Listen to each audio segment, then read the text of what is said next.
ई अहमद कौन है? आइए आपको उनकी शख्सियत से हम परिचय कराते हैं। मुस्लिम लीग के सांसद हैं और राष्ट्रपति अभिभाषण के दौरान उन्हें अचानक दिल का दौरा पड़ा था। इंडियन यूनियन मुस्लिम लीग से आते हैं। मनमोहन सरकार में विदेश राज्य मंत्री रहे, तो बड़ा ओहदा भी सरकार में इनका रहा। केरल के मल्लापुरम से सांसद थे ई अहमद।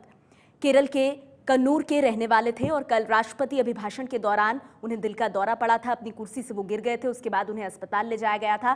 केरल सरकार में मंत्री भी रहे ई अहमद।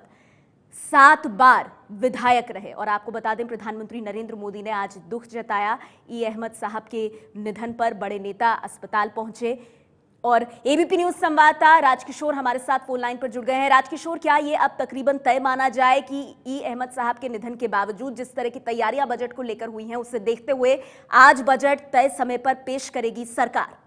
जी बिल्कुल, देखिए बजट को टालना जो है, पूरा सरकार में जो मंथन हुआ, कल से ही ये सूचना आ रही थी कि शायद ई अहमद जी की तबीयत बहुत खराब है और उनके लिए संभावनाएं बहुत कम थी सर्वाइव करने की। उसके बाद ही इन सब विकल्पों पर चर्चा शुरू हो गई थी और रात को आपको याद ही होगा जिस तरीके से कांग्रेस के बड़े नेता आरएमएल पहुंचे और ऐसा कहा गया कि उनको डिटेन कर लिया गया, उनके परिजनों को, शायद बजट की वजह से उनको अभी वो निधन उनका दिखाना नहीं चाहते हैं। खैर, वो रही राजनीति की बात, लेकिन अगर यहाँ पर आपने जैसा कहा कि राष्ट्रपति एक बार मंजूरी समय को दे चुके हैं, अब वित्त मंत्री नॉर्थ ब्लॉक पहुंच चुके हैं, यहाँ से वो फिर जाएंगे राष्ट्रपति के पास, वो बजट दिखाएंगे राष्ट्रपति को, उसके बाद वो उसको सदन में पेश करेंगे। तो ये एक पूरी प्रक्रिया है।